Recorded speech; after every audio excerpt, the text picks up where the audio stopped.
Hey everyone, what's up? It's Raya and welcome back to my channel. If you're new here, I'm Raya and I'm a lifestyle, beauty, vlogger, content creator, and you should subscribe down below to keep up with my videos if you find this one interesting, and give this video a like and we'll get right on into the video. So in today's video I wanted to do a Q&A because I haven't done a Q&A since 7 months ago, I think. I thought I would do an updated Q&A to see what people want to know, and you guys did not disappoint on the questions. If you want to be involved in the next Q&A, make sure to follow my Instagram at RayaDarlene, and you can ask on my stories because that's where I always post it. Or I also post in 2 Facebook pages that I'm an admin of, Tutorials and Creativian. I will put their links down below if you would like to join them. Tutorials is a makeup but also just uplifting group, as well as Creativian is a very uplifting and supportive group. But anyways, that's where I got all the questions from, and we'll just get right on into the questions. So the first question I got is, what advice would you give your high school self? And I think I would tell my high school self that you should follow your passions and follow what really piques your interest and creativity. And I think I would also tell myself that I can be creative, because in high school I definitely didn't think that I could be creative. I was involved in sports and like academics, not really anything on the creative side. So I always had this belief that I was not creative or that I couldn't be creative, but obviously that has changed and I have embraced my creative side and my eclectic side, and I think I would tell my high school self that I can be creative and that you should embrace that creativity and really express it more. Someone just asked where I'm from, and I'm actually from a very, very small rural town in Pennsylvania, but I went to SU for school, so Syracuse University in New York, and I currently live in Rochester, New York, which is also just like another city in New York. Someone asked if Brett and I have made any plans for our wedding yet, and we've made very, very loose plans. We haven't really hashed out any details, and we haven't really fully talked about anything. It's just kind of been ideas that I came up with because he just graduated, so he was really focused on school. But we think we want to get married next June if we can, so that's like a slight plan. And then we also have like a rough guest list. It's very, very rough, but I just knew I wanted to keep under 100 people, so I wrote out a rough guest list for us to figure out about how many we would have, just so we could get an estimate from the venue on how much it would be. And I have a bunch of Pinterest boards on like dresses that I like, especially dresses that are actually in the area that I live that I like. And then I also have ideas for DIY decorations and colors. No real plans, but definitely loose plans and getting ideas for it all. So the next question was, how was your first experience doing wedding makeup? And that's why I'm like dressed up. This is like a fancy dress and I have my makeup done, is because today was the day that I did my first wedding, and it actually went so well. I was extremely nervous because I was so worried that I was gonna mess up, that I was gonna do bad, that for some reason I would forget all of my makeup skills, but that's obviously not how it went. I knew the bride from high school, I knew a couple of the people on the bridal party from high school, and I ended up doing 5 girls makeup and just like the mom's eyeshadow. The group was so nice, and I think that's what made it such a good experience too. They were so chill. They really gave me freedom on how the look would come out. They also weren't used to wearing makeup, so they went through like huge transformations from having no makeup on at all to a full glam. So it was really cool to see their reactions on themselves in full glam. Some of them tried fake eyelashes for the first time. It was really fun, and honestly probably the best it could have gone, and it kind of makes me want to keep doing it, so I would say that it went extremely well. Someone asked me why did I go vegetarian, and I remember as a kid always thinking that I would be a vegetarian one day, and I'm like a loose vegetarian. If I eat meat it's okay, but for the majority, and I mean majority of the time, I don't eat it. As a kid I remember thinking that I would be vegetarian someday because meat was never even something that I like loved or anything like that, especially red meat. It was never my favorite. I mean, I enjoyed it sometimes, but it was never something that I really gravitated towards. Chicken was the meat that I ate a lot, and that was probably hardest to give up, but it also wasn't that hard. So I think I did it, one, because I generally didn't even like love meat. It wasn't my favorite thing to eat anyways. If I ate it, I always drenched it in something else. And for the environmental reasons, obviously, I just think that I can help the environment by eating less meat and and I want to help the planet, and that's a very easy way to help the planet, at least I think. So that's part of why I did it too. And just like the thought of meat and like where it came from and all the bad things that happen, especially if you buy it from a store, because my parents always bought it from a butcher, so it always felt a bit better that way. But from a store, factory farming is so bad and the animals just don't live a good life. So those are just a few reasons.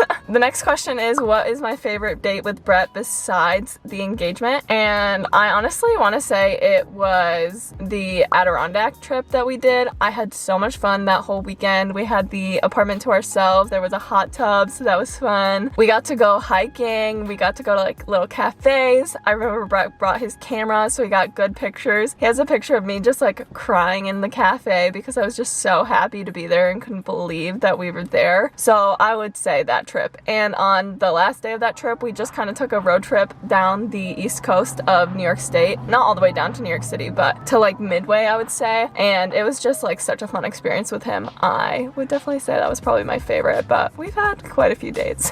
The next question is, what is my favorite childhood memory? And this is kind of hard. I feel like nothing immediately pops to my head. Not that I didn't have great memories. I just think there isn't one that like pops out. But I would say the trip to the Outer Banks with my family and then my parents' friends' family, that was so fun. I had a great time on that trip and it was just cool to be in a new place with my family. It's really like the only real vacation we've ever been on. So I would say that. But I also have this vivid memory of being at my aunt's cottage on the river and our whole family was there, like my family, my grandma, my aunt, and my cousin and everything. And I remember my dad taking me and my cousin and throwing us off the dock into the water, and I just remembered that being such a fun day, and I had so much fun when he was throwing us in and we were like screaming our heads off, but in the best way. So I would say that's another one. Someone asked what are some of my new favorite foods, like foods that I've been eating recently, and to be honest, veggie chicken tenders from Target,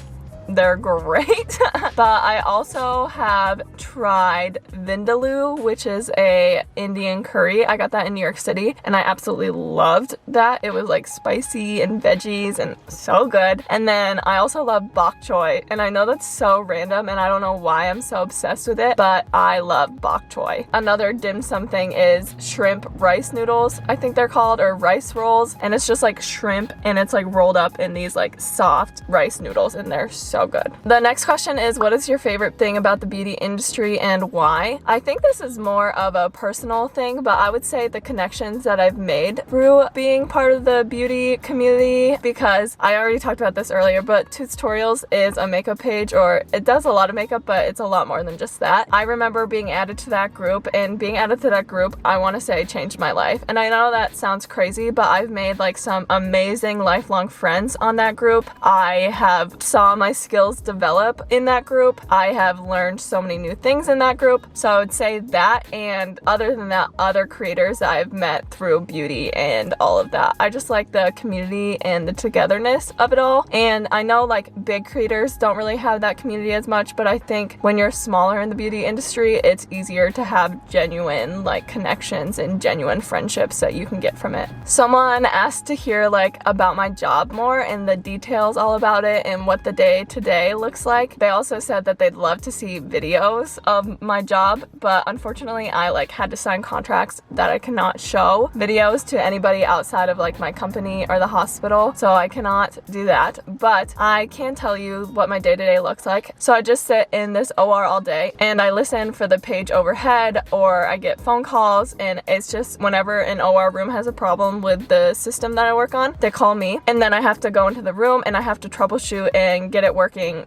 literally ASAP. So a lot of my job consists of making sure wire connections are correct, making sure LED lights are flashing the correct way, because if they aren't, that means a hardware component of the device is not working. I have some software that I have to troubleshoot. So my job is mainly troubleshooting. So I do have to plug in power cords sometimes if they just like forget or don't notice, or HDMI cords, but I also have to deal with fiber and deal with a lot of of connections that I feel like I still don't even fully understand. It's just like a huge computer unit that takes video signals and just like pushes them all over the place. I don't really know how to describe it if you haven't seen it, but it deals a lot with just normal computer issues, but instead of it just being like a desktop computer, it's like a whole OR type thing, and any accessories that are attached on the outside of this computer. It just is a lot of troubleshooting and just being observant of different signs of what could be wrong and then just going from there. And they also want to know how I got the job and why I chose the job, and I'm pretty sure I'll make a whole video about me getting a job out of college and like how I did it and everything, but I'll just give you the synopsis of it all. I had heard of the company through the university that I went to, Syracuse University, and I went for biomedical engineering, and the bioengineering industry is still kind of small. There's a lot of startups instead of like big companies, just because it's still a newer industry compared to the other engineering disciplines. But we have a career fair up at Syracuse that is very helpful for other majors, but for bioengineering, to be honest, it's very scarce. Through the career fair and info sessions that the career services put on at my school, that is how I found out about the company, and I researched what they did, and it sounded really cool to me. It just is putting the clinical side and the technical side together, so I would still get to be in a hospital clinical setting, but I would be doing the technical aspect of it all. So that's something that always appealed to me, and I met my boss through that, and then had a few conversations with him, learning more about the company, expressing my interest in it, learning more about his experience at the company, just a lot of that, giving my resume to him many times because I just wanted to make myself known. I knew I wanted to work there because I was told a story about a patient that had Parkinson's disease, and someone seeing a deep brain stimulation surgery, which is where they put a lead into your brainstem or around your brainstem and turn it on just so the hand tremors from Parkinson's is not diminished but lower than it was before. So I heard about that, and my grandfather had Parkinson's disease, so that really pulled me in. And then it's also deals a lot with different types of cancer, and my dad had cancer, so that's kind of why I wanted to work at this specific company, and that's why I wanted to go into bioengineering in the first place. But I would definitely make a whole video about how I got my job and everything in more detail, just because of all the networking is involved, and there's like a long story that could go into it. Someone asked what are some of my favorite hobbies, and I would say I like to read, I like to do makeup, I like to do YouTube, and I like to play sports sometimes. Like Brett and I will play volleyball a little bit, or we did, and I like to play basketball. So I would say those are my favorite hobbies. And the other thing they asked is what is my favorite place I've ever been to, and to be honest, I know this probably sounds cliche, but New York City. I just freaking love it there, and it's not like any other place I've ever been, so I would say New York. But I haven't traveled a lot in my life, not even close to a lot in my life, so that's why it's New York. Like, I've never even left the country. So someone asked how and when did Brett and I meet and when we started dating. So I don't really like telling this story just because we were so young and dumb, but it obviously worked out for the best. We met online, like before Tinder was even around. I was just like a dumb 15-year-old, to be honest, and he was a dumb 16-year-old. So yeah, we met online, and then we met in person. Obviously, he came to my basketball game for like the first time we ever met, which is crazy. So that's how we met, was online, and I don't like saying that, but it's the truth. So and then we started dating in November of 2013. So I was 15 and a half and he was 16 and a half ish. So we were really young, and we've gone through a lot together, but it all worked out in the end, so here we are. Someone asked what is it like navigating post-graduation life, and I would say that I like it a lot, to be honest. I like having my apartment, I like being able to pay my own bills, I like everything that I'm able to have because of my job. I'm so grateful for my job. I love having Nix. I couldn't have her before I graduated, but there are difficulties that come with it. So I've opened up about this a little bit, but I don't really know anyone where I live. I don't really have any friends up there. So I think that's really hard about post-graduation life, is finding friends wherever you end up if you don't know anyone there. I also moved in the middle of a pandemic, so that probably didn't make it any easier to have friends. So I would say making friends when you're an adult is hard. Okay. So yeah, I would say making friends after post-graduation is kind of hard. What else? Student loans suck. I'll say that about post-graduation life. They're expensive. They're not great. And I was really, really scared of living alone. So that was like the hardest part. So adjusting to living alone and adjusting to a new city and a new job were the hardest part. But overall, I would say that I'm kind of loving post-graduation life. At least early 20s life is pretty fun. So the next one is favorite makeup ideas that I've done. And there is this one look that kind of reminds me of Pikachu. I'll put it right here so you can see it. I posted on my Instagram story one day. That look came from a total accident. Brett told me to like do this graphic liner and I completely messed up the liner. So then I was like, I'm just gonna quit. And Brett was like, do not quit. You are not quitting. You can fix it. And I was like, fine. So I did something new to this eye and then made this eye match again. And then it came out to be one of my favorite looks ever. And I think it's a really cool, unique look that is definitely based off of absolutely nothing. Just came from mine and Brett's brain. And then I have another look that I'll put right here. And it's really just like kind of a soft glam look with like a bold wing liner. And for some reason that look always just sticks out in my head because I was really proud of the liner. Eyeliner is kind of one of my weakest points, I would say. I like kind of psych myself out when I do it. So whenever it comes out good, I'm like very, very excited that it worked out. And I also liked my Valentine's Day look, so I'll put that up here too. So those are 3 makeup ideas that I had that I really liked, or makeup looks that I created that I liked. And then someone said how I deal with my mental health on a day-to-day basis, and you kind of asked me after a rough week where I just want to cry all week. So that was fun, but to deal with it, I use my support system. Like, I have some of the best friends that I could ever ask for. I can complain about whatever I want to them, and they will totally be there to listen to me and to help me. I also use Brett as a support system a lot. Not dependent on him, but he definitely helps me get through things and helps me see a different perspective sometimes if I'm really struggling. And journaling has helped a lot, especially if I'm having a really, really crappy day. I will journal because it will help me immensely. Sometimes it can like completely change my day around. I guess the other thing that I try to do, and I don't even know if I do it consciously anymore, I just like kind of try to live this way, is being optimistic and trying to see the positive side of things. And I just try to do that and just kind of keep my headspace